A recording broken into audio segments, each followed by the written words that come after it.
Hi guys, welcome back to yet another video of Cricket Talks Tamil and நான் உங்களை PJ அனைவருக்கும் இனிய புத்தாண்டு நல்வாழ்த்துக்கள். So wish you all happy new year. So hopefully இந்த 2024 எல்லாருக்குமே வந்துட்டு ஒரு பெட்டரான இயரா இருக்கும் நம்புவோம். ஸோ இந்த 2023ல அதாவது இதுக்கு முன்னாடி இருந்த 2023 என்ன நடந்துட்டு மறந்துருக்கேன். ஸோ 2024 வந்துட்டு ஃப்ரெஷ்ஷாக ஸ்டார்ட் பண்ணுங்க. ஸோ இந்த 2024 டே 1ல வந்துட்டு நம்ம வந்துட்டு இந்த வீடியோ எதை பற்றி பார்க்க போறோம் அப்படின்னு பார்த்தீங்கன்னா 2023 உடைய பிகே உடைய கடைசி போட்டி மேட்ச் நம்பர் 50 தமிழ் தலைவாசிற்கும் பெங்களூரு புல்ஸ்க்கும் நடந்துச்சு. ஸோ அந்த போட்டியில் வந்துட்டு பார்த்தீங்கன்னா தமிழ் தலைவாஸ் 1 பாயிண்ட் வித்தியாசத்தில் தோத்தாங்க. ஸோ இன்ஃபேக்ட் நீங்கள் வந்துட்டு இந்த ஸ்கோர் கார்டு வந்துட்டு பார்த்தீங்கன்னா உங்களுக்கு வந்துட்டு என்னடா இது 1 பாயிண்ட் வித்தியாசத்தில் தோத்துருக்காங்கன்ற மாதிரி வந்துட்டு தோல்வி அப்படின்றத வந்துட்டு நமக்கு தெரியும். பட் இந்த மேட்ச்ல வந்து தமிழ் தலைவாஸ் ஒரு டிட்டர்மினேஷன் வந்துட்டு ஷோ பண்ணாங்க அப்படின்னு சொல்லலாம். தமிழ் தலைவாஸ் லிட்டரலி வந்துட்டு நல்லா ப்ளே பண்ணாங்க. இன்ஃபேக்ட் இந்த மேட்ச்மே வந்துட்டு எப்பயும் சொல்ற மாதிரி வந்துட்டு ஒரு ஜெயிக்க வேண்டிய போட்டி தமிழ் தலைவாஸ் வந்துட்டு கடைசியில் வந்துட்டு தான் தோத்தோம். So definitely Tamil Thalaivas should have won this game அப்படின்னு சொல்லுவோம். என்னோட பாயிண்ட் ஆஃப் வியூல வந்து பார்த்தீங்கன்னா தமிழ் தலைவாஸ் இந்த போட்டியை ஜெயிக்க வேண்டியதான். ஸோ 1 பாயிண்ட் தோத்ததுல வந்துட்டு ரொம்ப எப்படி சொல்றது, எனக்கு வந்துட்டு ரொம்ப மனம் வருத்தங்க. எனக்கு வருத்தப்பா அப்படின்னு சொல்ற மாதிரி தான் வந்துட்டு எனக்கு வந்துட்டு இருந்துச்சு ஆக்சுவலா. ஸோ லிட்டரலா வந்துட்டு சொன்னீங்கன்னா ஈஸியா ஜெயிக்க வேண்டிய மேட்ச் கடைசியில் கோட் அவுட் ஆகுது. ஆஸ் யூஷுவல் எப்பயும் பண்றதா வந்துட்டு தமிழ் தலைவாஸ் வந்துட்டு பண்ணியிருந்தாங்க. ஸோ நீங்க வந்துட்டு பாத்தீங்கன்னா உங்களுக்கே வந்துட்டு புரியும் நான் ஏன் அப்படி சொல்றேன் அப்படின்னு. ஏன்னா தமிழ் தலைவாஸ் வந்துட்டு பாத்தீங்கன்னா மேட்ச் ஸ்டார்டிங்ல வந்துட்டு நல்ல ஒரு லீட்ல தான் போயிட்டு இருந்தாங்க. அதாவது வந்துட்டு பாத்தீங்கன்னா அன்டில் 30th மினிட் மேட்ச் ஆகுது 30வது நிமிஷம் வரைக்கும் தமிழ் தலைவாஸ் வேர் இந்த லீடுங்க. இதுல நீங்க இந்த இது பார்த்தாலே உங்களுக்கே தெரியுங்க பாருங்களேன். ஸோ அதாவது வந்துட்டு எல்லா இடத்துலையுமே தமிழ் தலைவாஸ் லீட்ல தான், அதாவது அப் அண்ட் டவுனா தான் இருந்துச்சு. பட் எல்லா இடத்துலையும் மேக்ஸிமம் வந்துட்டு தமிழ் தலைவாஸ் தான் லீட்ல வச்சிருந்தாங்க. But after the 30th minute that's where the real match begins அப்படின்ற மாதிரி கடைசி 30வது நிமிஷத்துக்கு அப்புறம், அதாவது 30லேருந்து 40 நிமிஷத்துல வந்து கம்ப்ளீட்டா பெங்களூர் வந்துட்டு மேட்சை வந்துட்டு டர்ன் அரவுண்ட் பண்ண ஆரம்பிச்சாங்க.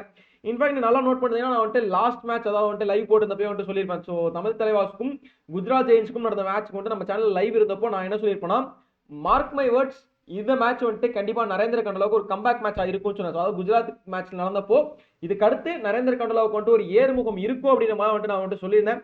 அண்ட் அதுக்கு எக்ஸ்பெக்ட் பண்ண மாதிரியே வந்துட்டு இன்னைக்கு வந்து பாத்தீங்கன்னா நரேந்திர கண்டலா ஒரு அற்புதமான ஒரு சூப்பர் டென் போட்டிருக்காரு. ஸோ இன்னைக்கு மேட்ச் நரேந்திர கண்டலா மட்டுமே வந்துட்டு 12 பாயிண்ட் எடுத்திருக்காரு. Abhishek 1 point, Mohit 1 point, Ajithya 6 point, Amir Hussain Bastami வந்துட்டு 2 point. And in fact Sagar Rathee சப்ஸ்டியூட்ல வந்துட்டு ஹைஃபை வந்துட்டு எடுத்துட்டு போயிருந்தாரு. ஸோ இட்ஸ் ஓவரால் வந்துட்டு நம்ம டீம் வந்துட்டு பாத்தீங்கன்னா ஒரு கலெக்டிவான ஒரு எஃபெக்ட், கலெக்டிவா வந்துட்டு நல்லா பர்ஃபார்ம் பண்றாங்க. ஸோ மேபி வந்துட்டு அமீர் ஹுசைன் பஸ்டாமிக்கு பதிலாக சாகர் மெயின் லெவலில் போட்டதா கூட இன்னும் கொஞ்சம் பெட்டர் இருந்திருக்கும் அப்படின்னு மாதிரி யோசிக்கணும். அதாவது மேட்ச் முடிஞ்சதுக்கு அப்புறம் யோசிச்சு பார்த்தா வந்துட்டு எனக்கு வந்துட்டு அப்படிதான் தோணுச்சு.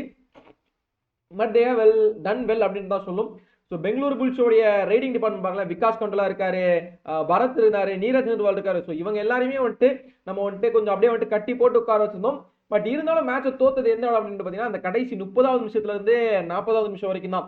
ஸோ அந்த இடத்துல வந்துட்டு தமிழ் தலைவாஸ் கம்ப்ளீட்டா இன்ஃபேக்ட் 30லேருந்து 40 கூட இருக்கு, 35க்கு அப்புறம் தான் வந்துட்டு மேட்ச் லூஸ் பண்ணுது. ஸோ 35லயே எப்போ லூஸ் பண்ணாங்க அப்படின்னு வந்துட்டு பார்த்தீங்கன்னா ஒரு சுச்சுவேஷன்ல வந்துட்டு என்ன பண்ணிருப்பாங்கன்னா ஒரு ஆல் அவுட் ஆயிருப்பாங்க. ஐ திங்க் அது வந்துட்டு 35th மினிட் தான் நினைக்கிறேன். ஸோ 35th மினிட்லயோ 36th மினிட்லயோ வந்துட்டு தமிழ் தலைவாஸ் வந்துட்டு ஆல் அவுட் ஆவாங்க. ஸோ அந்த 36th மினிட்ல ஒரு ஆல் அவுட் மட்டும் நிகழாமல் இருந்திருந்தால், ஸோ அந்த ஒரு ஆல் அவுட் நிகழாம இருந்திருந்தா கண்டிப்பா தமிழ் தலைவாஸ் இந்த மேட்ச் வந்து ஜெயிச்சிருப்பாங்க. ஸோ அந்த ஆல் அவுட் ரொம்ப வந்துட்டு ஒரு குரூஷியலான ஒரு ஆல் அவுட்டா போயிருச்சுங்க தமிழ் தலைவாஸ் கூட. ரொம்ப ஒரு குரூஷியலா இருந்துச்சு. ஸோ இந்த இடத்துல தான் அதாவது இந்த இடம் அதாவது வந்து பாத்தீங்கன்னா 30th மினிட்ல கூட தமிழ் தலைவாஸ் 30 அண்ட் பெங்களூர் புல்ஸ் 25 இருந்தாங்க. ஸோ அந்த இடத்துல வந்துட்டு 30th இருந்து 35th மினிட்ல வந்துட்டு ஒரு ஆல் அவுட் ஆனோடனே ஸ்கோர் வந்துட்டு ஈக்குவல் ஆச்சு 32 சம்திங். அதுக்கப்புறம் கூட லாஸ்ட்ல we could have done better. But என்ன ஆச்சுன்னா நம்ம வந்துட்டு போனஸ் பாயிண்ட்ஸ் நிறைய விட்டு கொடுத்ததுனால தான் வந்து நம்ம டீம் வந்துட்டு தோத்துட்டாங்க. ஸோ அந்த 35th to 40th மினிட்ல போனஸ் பாயிண்ட் வந்துட்டு தமிழ் தலைவாஸ் லூஸா விட்டோம். ஸோ தமிழ் தலைவாஸ்க்கு போனஸ் பாயிண்ட் எடுக்கிறதுக்கு ஆள் கிடைக்கல. அண்ட் ஆப்போனன்ட் போற போனஸ் பாயிண்ட் தடுக்கிறதுக்கு நம்ம டிஃபென்ஸ் எதுவும் என்னன்னா ஒரு பயம் என்னன்னா நம்ம போனஸ் பாயிண்ட் எடுக்கக்கூடாதுன்னு டேக்கிள் பண்ண போனோம்னா எக்ஸ்ட்ரா பாயிண்ட்ஸ் கொடுத்துடக்கூடாது அப்படின்ற ஒரு பயம் இருந்துச்சு. ஸோ அந்த வந்துட்டு நீ போனஸ் பாயிண்ட் எடுத்துட்டு போக நம்ம விட்டோம். பட் போனஸ் பாயிண்ட் எடுத்துட்டு போய் கடைசியில் வந்துட்டு பெங்களூர் புல்ஸ் வந்துட்டு ஜெயிச்சாங்க. இன்ஃபேக்ட் வந்து லாஸ்ட் அதாவது 35th மினிட்டுக்கு அப்புறம் வந்து 4 ரைட்ல 5 ரைட்ல கிட்டத்தட்ட 3-4 பாயிண்ட் அவங்க வந்து போனஸ்ல மட்டுமே எடுத்துட்டு போறாங்க பெங்களூர் புல்ஸ். அந்த இடத்துல நம்ம கொஞ்சம் நிறுத்தி இருந்தோம்னாலே இன்ஃபேக்ட் தமிழ் தலைவாஸ் வந்துட்டு மேட்ச் ஜெயிச்சிடலாம். இன்ஃபேக்ட் எப்போனா I think 38th minute R 39th minute நினைக்கிறேன். அப்போ கூட தமிழ் தலைவாஸ் 1 பாயிண்ட் லீட்ல இருந்தோம்.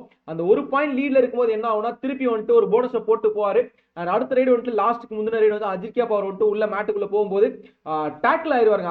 அட்லீஸ்ட் அந்த இடத்துல வந்து அஜித்யா பவர் அதாவது மேட்ச் வந்து பாத்தீங்கன்னா 1 பாயிண்ட் வித்தியாசம் வந்துச்சு. அட்லீஸ்ட் அந்த இடத்துல அஜித்யா பவர் போயிட்டு ஒரு எம்டி ரைட போட்டு வந்தா கூட பெங்களூர் புல்ஸ் திருப்பி வந்துட்டு அடுத்த ரைடுக்கு வந்துட்டு நம்ம வந்துட்டு டூஆடை ஆட ட்ரை பண்ணி எல்லாம் வந்துட்டு பண்ணிருக்கலாம். பட் அஜித்யா பவர் பாயிண்ட் எடுக்க போறேன்னு சொல்லிட்டு போனஸ் பாயிண்ட் மட்டும் போட்டு அவர் டேக்கிள் ஆகி ஸோ ஈச் ஒன் போயிட்டு அந்த இடத்துல வந்துட்டு ஒரு விஷயம் மிஸ் ஆயிருச்சு. இட்ஸ் ஓகே, முடிஞ்சு போன மேட்ச் பத்தி பேசுறதுக்கும் இல்லை. பட் ஓவரால் இது வந்துட்டு ஒரு கலெக்டிவான ஒரு டீம் எஃபர்ட்டா இருந்துச்சு. ஸோ நம்ம காலையில் அதாவது இந்த மேட்சோடைய ஒரு ப்ரிவியூ வீடியோ ஒன்று போட்டிருந்தேன். ஸோ அந்த ப்ரிவியூ வீடியோலேயே சொல்லியிருந்ததுன்னா இந்த மேட்ச் வந்துட்டு கோச் வந்துட்டு நம்ம டீம் பிளேயர்ஸை ட்ரஸ்ட் பண்ணணும். ஸோ லாஸ்ட் சீசன் எந்த பிளேயிங் செவன் யூஸ் பண்ணாலும் அந்த பிளேயிங் செவன் மோஸ்ட்லி வந்துட்டு ட்ரஸ்ட் பண்ணி போனார்னா, பிளேயர்ஸை ட்ரஸ்ட் பண்ணார்னா கண்டிப்பாக நம்ம வந்துட்டு ஒரு நிறைய சேஞ்சஸ் எக்ஸ்பெக்ட் பண்ணலாம். அதாவது பெர்ஃபார்மன்ஸ்ல நிறைய சேஞ்சஸ் எக்ஸ்பெக்ட் பண்ணலாம்னு சொன்னேன். ஸோ அதே மாதிரி நரேந்திர கண்டலோ ட்ரஸ்ட் பண்ணாரு, சூப்பர் 10 எடுத்திருக்காரு. அஜின்கியா வந்துட்டு 6 பாயிண்ட் எடுத்தாரு. சாகர் ராத்தை சப்ஸ்டியூட் உள்ள இறக்கி விட்டாலும் 5 பாயிண்ட் ஹை போய் எடுத்திருக்காரு. So that's great thing. So Tamil Thalaivas வந்துட்டு கம்பேக் கொடுக்கறதுக்கான வாய்ப்புகள் இருக்கிறது. ஸோ வாய்ப்புகள் கண்டிப்பா இருக்காது அப்படின்னு நம்ம சொல்லுவோம். ஸோ இன்ஃபேக்ட் பாருங்க, சாகர் வந்துட்டு சப்ஸ்டியூட் வந்துட்டு 5 பாயிண்ட், நித்தினுமே வந்துட்டு சப்ஸ்டியூட் உள்ள வந்துட்டு அவர் வந்துட்டு ஒரு 5 பாயிண்ட் எடுத்துக்காரு. So Tamil Thalaivas has the chance, அதாவது வந்துட்டு நம்ம இதுக்கப்புறமும் நம்ம டீம் வந்துட்டு இன்னும் கொஞ்சம் பெட்டரா வந்துட்டு பெர்ஃபார்ம் பண்றதுக்கு வாய்ப்பு இருக்கு. So just trust the team. இந்த டீம் வந்துட்டு இந்த 2024 வந்துட்டு நல்லா பெர்ஃபார்ம் பண்ணுவாங்க நம்புவோம். ஸோ எனக்கு ஒரு நம்பிக்கை இருக்கு தமிழ் தலைவாஸ் இதுக்கு அடுத்து வரப்போற மேட்ச் நல்லா பெர்ஃபார்ம் பண்ணுவாங்க அப்படின்னு சொல்லிட்டு. ஸ்டில் தமிழ் தலைவாஸ் வந்துட்டு இந்த பாயிண்ட்ஸ் டேபிள் வந்துட்டு நம்ம வந்துட்டு 11வது இடத்துல தான் இருக்கும். ஸோ இதுக்கு அடுத்து நமக்கு வந்துட்டு லூஸ் பண்றதுக்கு எதுவும் இல்லை. So will just go for the win அப்படின்ற மாதிரி தான் இதுக்கு அடுத்த மேட்சஸ்ல போய் ஆகணும்.